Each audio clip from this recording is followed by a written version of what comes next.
जय हिंद दोस्तों, आप सभी का अनुभव इंडिया क्लास में स्वागत है। जैसा कि हम लोग टेंस पढ़ रहे थे और टेंस के बारे में हम लोगों ने कल बेसिक के बारे में थोड़ा जानकारी ले लिए थे कि टेंस में जो हमारा होता है सब्जेक्ट वर्ब ऑब्जेक्ट होता है, वो इंग्लिश में होता है, और सब्जेक्ट ऑब्जेक्ट और वर्ब, ये जो मैं स्ट्रक्चर कल बताया था सब्जेक्ट वर्ब ऑब्जेक्ट, इसको हम इंग्लिश का स्ट्रक्चर है। जैसे हम बात करते हैं तो वो सबसे पहले सब्जेक्ट लिखते हैं, इसके बाद वर्ब लिखते हैं, इसके बाद ऑब्जेक्ट लिखते हैं। यदि अगर वह जैसे कोई वाक्य लिखा हो और उसको हम हिंदी में उसका स्ट्रक्चर जारी करना चाहें तो उसका होगा पहले सब्जेक्ट होगा, फिर ऑब्जेक्ट होगा, तब वर्ब लास्ट में आएगा। और एक चीज़ जैसे हम लोगों ने कल जैसे इंग्लिश वाले में सब्जेक्ट हेल्पिंग वर्ब ऑब्जेक्ट, और यहाँ जैसे ईटीसी में अन्य बातें मतलब और चीज़ें आ सकती हैं। ये इंग्लिश का स्ट्रक्चर है। तो हम कह सकते हैं कि हमारा फार्मूला, जैसे एक प्रकार से हम यह बता सकते हैं फार्मूला भी है। हम इसी के आधार पर टेंस को पढ़ेंगे। हम लोगों ने कल एक स्ट्रक्चर पर एक पारिवारिक रूप में टेंस को पूरा समझ लिया था कि कौन कौन सा टेंस होता है, कौन कौन सा टेंस नहीं होता है। तो चलिए आज हम लोग आगे बढ़ते हैं। कल तो हम लोग का यही समझने में समय चला गया था। हम लोग बात करते हैं, कल हम बात किए थे कि टेंस तीन प्रकार के होते हैं, present tense, past tense, future tense. तो सबसे पहले चलते हैं हम लोग प्रेजेंट टेंस पे। प्रेजेंट टेंस, अब प्रेजेंट का मतलब होता है वर्तमान। अब इसको हम समझेंगे, हम लोग इसको समझेंगे कि प्रेजेंट का मतलब क्या होता है, वर्तमान का मतलब ये होता है जैसे अगर हम कोई काम कर रहे हैं, जैसे मैं बोल रहा हूँ, ये वर्तमान है। जैसे कोई प्रक्रिया चल रही होती है वो वर्तमान समय में होता है। अब वर्तमान में भी जैसे अब चार होते हैं, एक इंडेफिनिट अनिश्चितकालीन, कॉन्टिन्यूअस पूर्ण अपूर्णकालीन, और परफेक्ट पूर्णकालीन, और परफेक्ट कॉन्टिन्यूअस पूर्ण अपूर्णकालीन। यहाँ पे अपूर्णकालीन, कॉन्टिन्यूअस मतलब अपूर्णकालीन, यह हम निरंतर कह सकते हैं। और परफेक्ट का मतलब होता है पूर्णकालीन, और परफेक्ट कॉन्टिन्यूअस टेंस का मतलब होता है पूर्ण अपूर्णकालीन। अब हम लोग यहाँ देखेंगे जैसे कि प्रेजेंट टेंस हो गया। प्रेजेंट टेंस में जैसे पहला हम लोग देखेंगे कि पहला वाला जो होता है प्रेजेंट इंडेफिनिट। अब इसके चार रूप होते हैं, चार प्रकार होते हैं। पहला क्या है, इंडेफिनिट।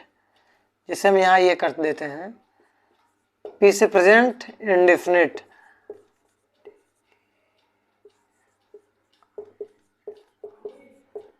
प्रेजेंट इंडेफिनिट टेंस, हम लोग थोड़ा इसके बारे में जानकारी लेते हैं। प्रेजेंट इंडेफिनिट टेंस हम कह सकते हैं कि प्रेजेंट का मतलब होता है वर्तमान अनिश्चित काल। मतलब हम कह सकते हैं कि वर्तमान में जो अनिश्चित हो, जो जिस कार्य को मतलब वो पूरा ना हुआ हो, वो अनिश्चित रूप से हो। जैसे हम कह सकते हैं कि मैं घर जाता हूँ।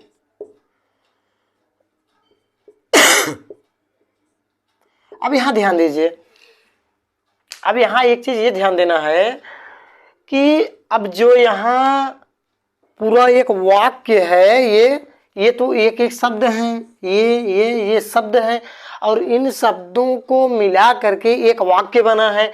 अब जैसे इसमें हम ये बात कर रहे थे कि जैसे मैं घर जाता हूँ, अब इसमें कोई डिसाइड नहीं है मैं घर जा चुका हूँ या मतलब मैं घर पहुँच गया हूँ।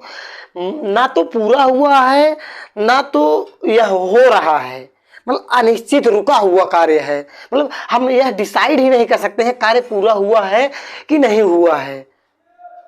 ये ध्यान दीजिए, जैसे मैं घर जाता हूँ, ये समझना है हम लोग को। तो ये अनिश्चित काल हो गया। अब जैसे अब इसको हम लोग देखते हैं, थोड़ा इसको समझते हैं कि मतलब इसका डिफिनेशन क्या होगा, परिभाषा क्या होगा, कैसे पहचानेंगे कि प्रेजेंट इंडेफिनिट टेंस है, कैसे जानेंगे हम लोग। तो हम लोग ऐसे जान जाएंगे, जैसे अब हम लोग लिख लेते हैं डिफिनेशन।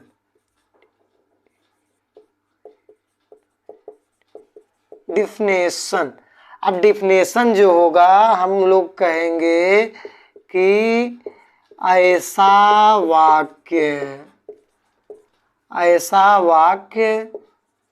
जिसके अंत में, ऐसा वाक्य जिसके अंत में ता है, ती है, ते है, ता है, ती है, ते है आदि शब्द आवे तो उसे हम प्रेजेंट इंडेफिनिट टेंस कहते हैं। अब हमको यहाँ ये ध्यान देना है कि प्रेजेंट इंडेफिनिट टेंस मतलब इसका डिफिनेशन ये है कि ऐसा वाक्य जिसके अंत में ता है, ती है, ते है आदि शब्द आवे उसे हम प्रेजेंट इंडेफिनिट टेंस कहते हैं। ये तो हमारा पहचान हो गया कि हम प्रेजेंट इंडेफिनिट टेंस को पहचानेंगे कैसे, कि कैसे जानेंगे कि ये प्रेजेंट इंडेफिनिट टेंस है। जैसे कि हम आधार कार्ड लेके जाते हैं तब पता चल जाता है कि अच्छा मेरा नाम ये है, मेरे पिताजी का नाम ये है, मैं इस गांव का निवासी हूँ, इस तहसील का निवासी हूँ, इस जिले का निवासी हूँ, इस प्रदेश का निवासी हूँ। एक आधार कार्ड से अब हम कह सकते हैं कि प्रेजेंट टेंस का आधार कार्ड यही है। जैसे हम कहते हैं ना वो पहचान पत्र, इसका पहचान पत्र ये है। आइडेंटिटी कार्ड जो मतलब आई कार्ड हम कह सकते हैं, उसका आई कार्ड ये है।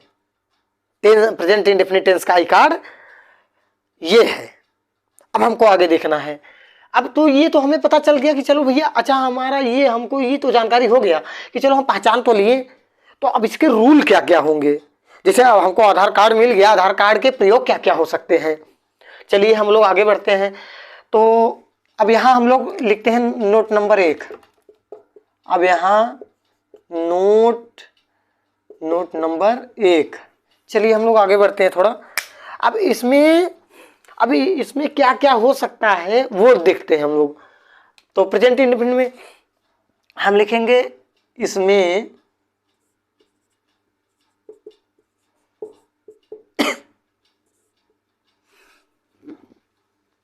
सिंगुलर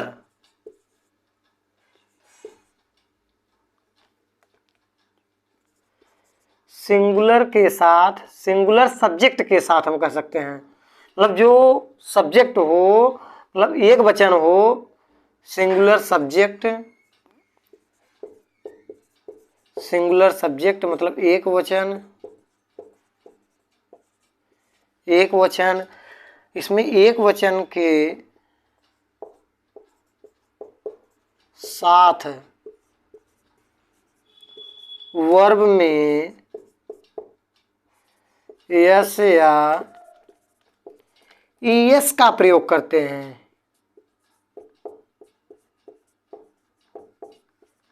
ईएस का प्रयोग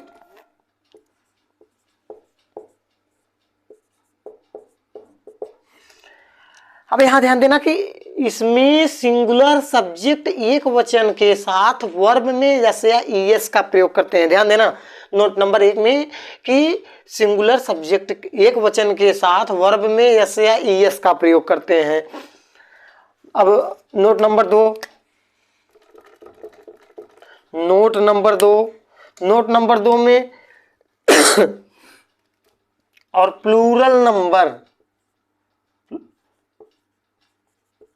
प्लूरल सब्जेक्ट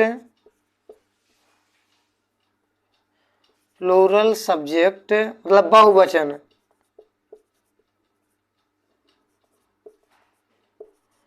बहुवचन के साथ वर्ब में यस या वर्ब में यस या ईएस नहीं लगाते हैं, नहीं लगाते हैं। या हम कर सकते हैं कि या वर्ब का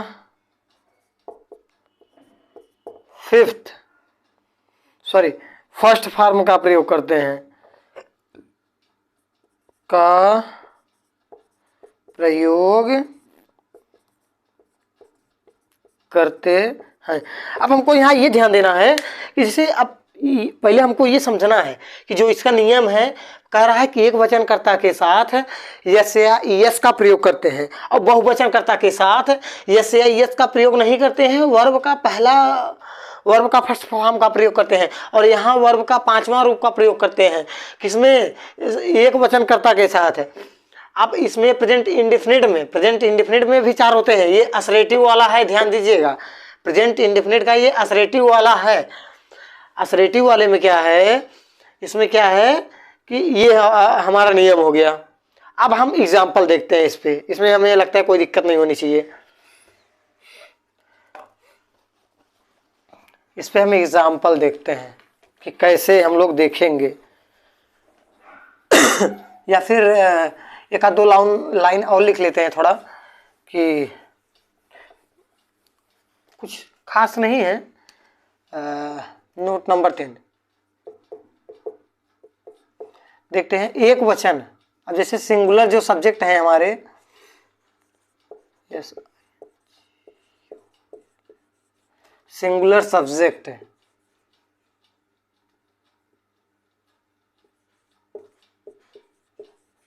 सिंगुलर सब्जेक्ट मतलब क्या है? ही, सी, इट, नेम, सॉरी यार, हाँ ये हमारा क्या है? ही, सी, इट, नेम, ये सिंगुलर है। अब प्लूरल क्या है? आई, वी, यू, दे। यहाँ हमको ध्यान देना है कि ये जो मैं बता रहा हूं ये हर एक जगह मतलब पूरे टेंस में प्रयोग होने वाला है, पूरे टेंस में प्रयोग होने वाला है। सिंगुलर का जैसे एक वचन का जो सब्जेक्ट होगा ही, सी, इट, नेम होगा। ही, सी, इट, नेम, नेम मतलब नाम, किसी का भी नाम आ जाए। और बहुवचन क्या होगा? आई, वी, यू, दे, ये हमारा प्लूरल हो जाएगा। अब हमको यहाँ से खेला खत्म। अब हमको एग्जाम्पल पे चलना है। प्रैक्टिस, हम लोग जितना प्रैक्टिस करेंगे, जितना समझेंगे, उतना ज़्यादा बेहतर होगा।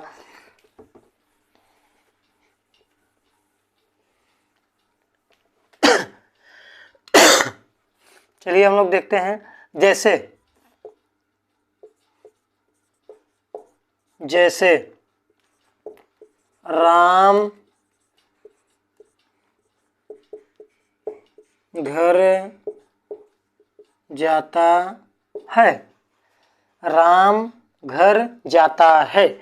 तो मैंने सॉरी एक चीज़ और थोड़ा इसमें से इसके बाद बता देते हैं। अब जैसे एक चीज़ यहाँ, जैसे जो इसका फार्मूला होगा, फार्मूला पहले लिखा देंगे, फार्मूला पहले लिख लीजिएगा आप लोग। अब फार्मूला जो होगा, फार्मूला ये होगा, ध्यान देना कि सब्जेक्ट हेल्पिंग वर्ब में मतलब यस, वर्ब में यस या ई एस, ये सिंगुलर के साथ होगा। किसके साथ होगा? सिंगुलर के साथ। मतलब एक वचन जब हमारा होगा, सब्जेक्ट एक वचन होगा, तब ये यस या यस का प्रयोग करेंगे। या हम ये डायरेक्ट कर सकते हैं कि ये वर्ब का पांचवा रूप ये कर सकते हैं, और यहाँ वर्ब का पहला रूप कर सकते हैं। ये क्या होगा? प्लूरल में, जब हमारा सब्जेक्ट प्लूरल में होगा। इसको हम समझाएंगे थोड़ा और आगे। सब्जेक्ट हेल्पिंग वर्ब हो गया, ऑब्जेक्ट ऑब्जेक्ट हो गया। ये हमारा फार्मूला है, ये सब स्ट्रक्चर मतलब जो हमारा टेंस होगा, जो अनुवाद होगा, इसी के आधार पर अभी हम लोग करेंगे। अब इसको यहाँ रहने दीजिए, कोई दिक्कत नहीं है। अब इसको हम लोग देखते हैं कि पहले तो पता करते हैं कि सब्जेक्ट है क्या। मैंने बताया था कि जो पूरे वाक्य में काम करे वह सब्जेक्ट होता है। अब जैसे इस वाक्य में घर जाने का काम कौन कर रहा है? इस वाक्य में घर जाने का काम राम कर रहा है। कौन कर रहा है? राम कर रहा है। तो राम क्या हो जाएगा? हमारा सब्जेक्ट हो जाएगा। राम क्या हो जाएगा? हमारा सब्जेक्ट हो जाएगा। और यहाँ ये ध्यान देना, जब सब्जेक्ट हो जाएगा तो पहले लिखा जाएगा, तो पहले राम लिखा जाएगा। क्या लिखा जाएगा? राम। फिर इसके बाद क्या है? अब इसके बाद क्या है? वर्ब। अगर एक वचन होगा तो वर्ब में यस या ईएस, और बहुवचन होगा तो वर्ब का पहला रूप। हम थोड़ा इसको लिखा देंगे, वर्ब का जो रूप होगा हम लिखा देंगे धीरे धीरे, थोड़ा अभी पढ़ते हैं। तो अब यहाँ राम क्या है? एक वचन है। एक वचन कैसे है? जहाँ कोई एक व्यक्ति या वस्तु की बात की जाए वो एक वचन होता है। अब जैसे राम क्या है? राम किसी का नाम है। मैंने बताया था कि ही सी इट नेम। राम क्या है? नाम है। तो राम अकेला है, ना कि दो लोग हैं, तीन लोग हैं। तो कह रहे हैं कि राम घर जाता है, तो राम अकेले घर जा रहा है। तो राम, अब गो मतलब होता है जाना। गो मतलब क्या होता है? जाना। अब यस या ईएस का प्रयोग करेंगे, हम इसको भी बता देंगे कल, इसको बताएंगे कि मतलब यस और ईएस का प्रयोग कहाँ करते हैं। तो इसको अब यहाँ ये ध्यान दीजिएगा कि राम गो, अब इसमें ईएस लग जाएगा, ईएस लग जाएगा। राम गोज, अब क्या है? Object, goes to home, goes to home। Home मतलब हमारा घर हो गया। अब क्या हुआ कि राम, अब यहाँ देखिए, ये देखिए हमारा सब्जेक्ट हो गया, सब्जेक्ट हो गया। ये क्या हो गया? वर्ब हो गया। ये यहाँ क्या हो गया? ऑब्जेक्ट हो गया। अब हमको एक एक वर्ड पता चल गया कि ये राम जो है सब्जेक्ट है, ये वर्ब है, ये ऑब्जेक्ट है। हमें कैसे पता चला? राम जो पूरे वाक्य में काम करे वह राम है, मतलब सब्जेक्ट होता है। अब पूरे वाक्य में काम, घर जाने का काम कौन कर रहा है? राम। अब राम से पूछेंगे कि क्रिया क्या हो रही, मतलब कर क्या रहे हो? तो राम बताएंगे भैया जाने की क्रिया कर रहे हैं। कहाँ जाने की क्रिया कर रहे हैं? तब हम मतलब जाता है। अब इनसे पूछेंगे कहाँ जाता है, तो ये कहेंगे भैया हम घर जाता है, मतलब घर जाता है। तब इनसे पता चला कि जो हमारा ऑब्जेक्ट है, जैसे एक और हम देख लेते हैं यहाँ पे कि जैसे वह खेत में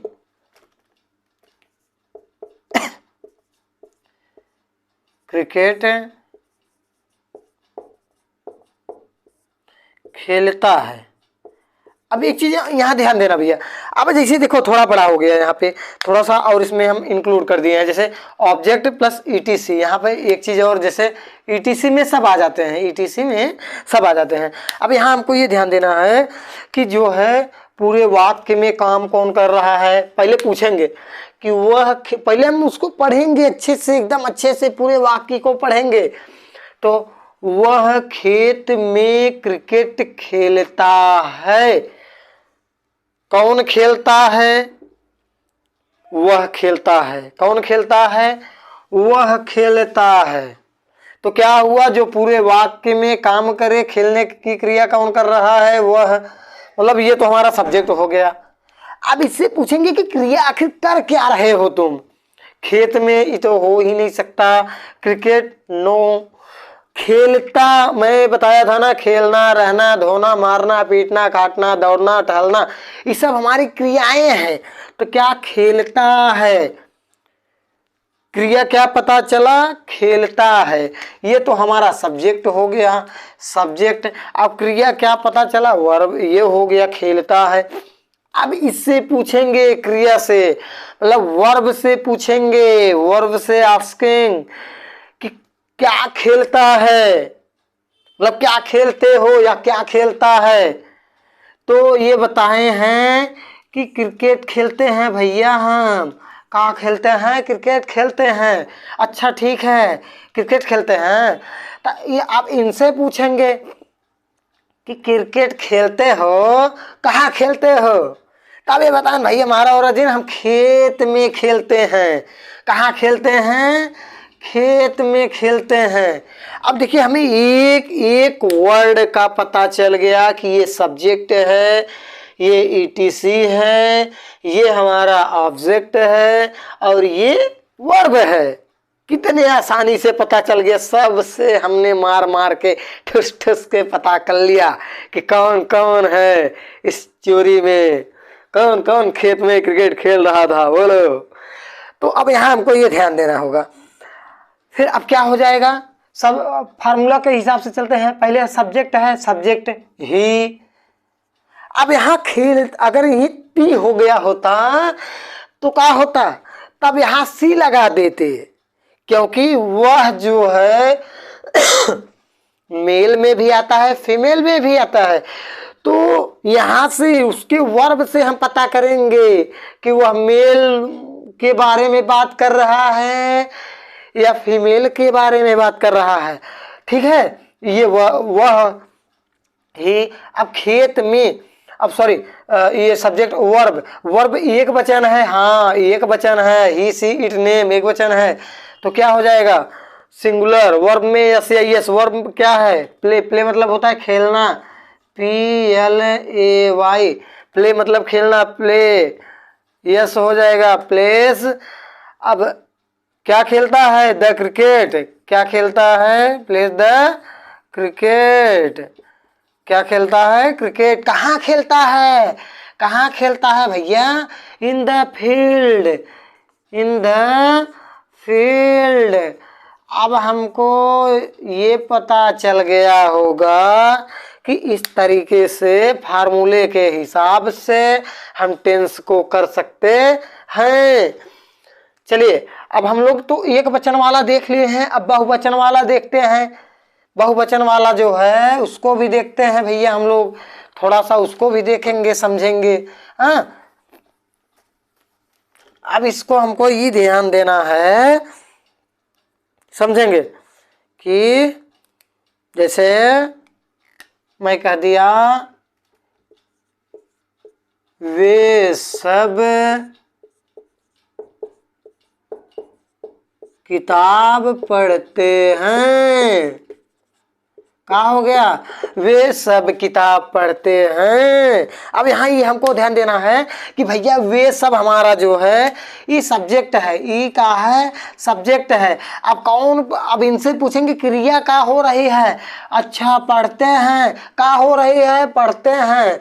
तो ई हो गया हमारा वर्ब। अब इनसे पूछेंगे, इनको छोड़ दिए हैं, अब इनसे पूछेंगे कि का पढ़ते हैं, तो ये बताएं भैया, मालिक मारो मत।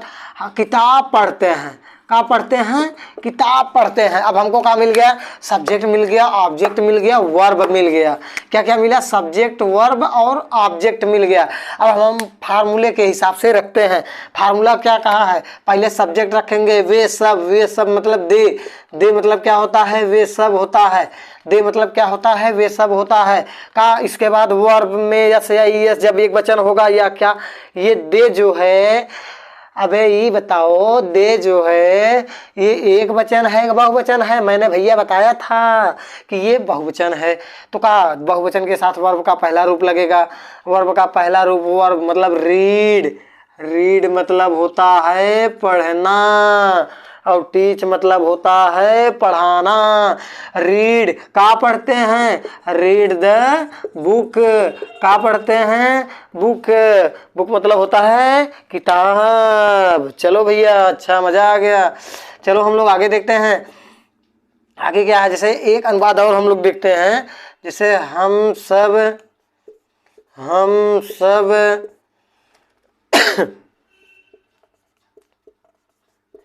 चाय पीते हैं।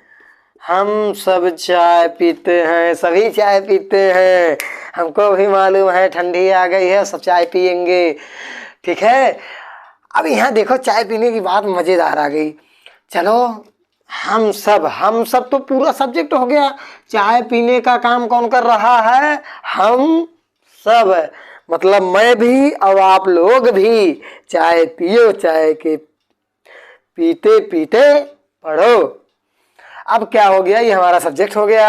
अब सब्जेक्ट से हम पूछेंगे कि क्रिया क्या हो रही है, हम सब क्या कर रहे हैं। पता चला पीते हैं, चाय पीते हैं, दारू पीते हैं। नहीं भैया, चाय पीते हैं, ठीक है। ओहो, चाय पीते हैं, ठीक है, कोई दिक्कत नहीं है। दारू वारू तो नहीं पीते हैं ना? नहीं नहीं, चाय पीते हैं, सब्जेक्ट हो गया। अब जब पता चला कि चाय पीते हैं तो ये हमारा वर्ब हो गया। ओहो, चलो ठीक है, कोई दिक्कत नहीं है। अब इनसे पूछते हैं कि पीते हैं तो क्या पीते हैं, हाँ तब बताएं भैया दारू वारू नहीं पीते हैं, हम चाय पीते हैं। क्या पीते हैं? चाय पीते हैं। तो अब हमको सब्जेक्ट मिल गया, वर्ब मिल गया, ऑब्जेक्ट मिल गया। अब हम इसको कर लेंगे हम सब। हम सब का हो जाएगा? वी हो जाएगा।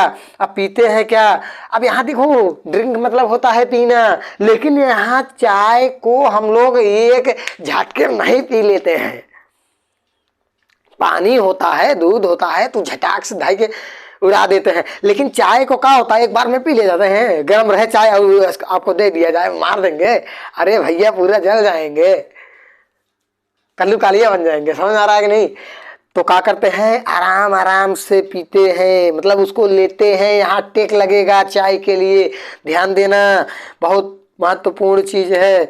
तो वी टेक। अब यहाँ एक वचन है, बहुवचन है, एक वचन है, ओ सॉरी बहुवचन है, प्लूरल, हम सब, मतलब कई लोग चाय पी रहे हैं। यहाँ का मतलब तब क्या हो जाएगा, टेक हो जाएगा। अगर एक वचन होता तो टेक्स होता, यस लग जाता, टेक द, क्या टेक द टी, ठीक। अब देखो हमको लोग को यहाँ सब ये फार्मूला के हिसाब से हम लोगों ने इसको तय कर दिया। तो ये समझो कि हमारा प्रेजेंट इंडेफिनिट का असरेटिव टेंस खत्म। इसी के आधार पर सभी टेंस हैं, ठीक। अब एक चीज और ध्यान दीजिएगा कि जैसे अब हम धीरे धीरे निगेटिव, फिर इंट्रागेटिव, निगेटिव, धीरे धीरे चीज़ों को पढ़ेंगे। अभी तो धीरे धीरे तो पहले समझ रहे हैं। मान लीजिए जिसको आ रहा है चलिए वो ठीक है, वो जल्दी से कर लेगा, लेकिन जिस बच्चे को नहीं आ रहा है उसके लिए बहुत फायदेमंद है। और जिनको आ रहा है आप उसी हिसाब से और देखिए और आपको मजा आएगा। मजा देने की गारंटी हमारी है, आप ईमानदारी से पढ़िए बस। तो आज की क्लास हमारी यही समाप्त होती है और आप सभी लोगों से हमारा यह निवेदन होगा कि मतलब और बच्चों तक शेयर कीजिए, ताकि लोग इसको इतने आराम से, इतने अच्छे से पढ़ा रहे हैं और लोग समझ सकें, पढ़ सकें। जय हिंद, जय भारत।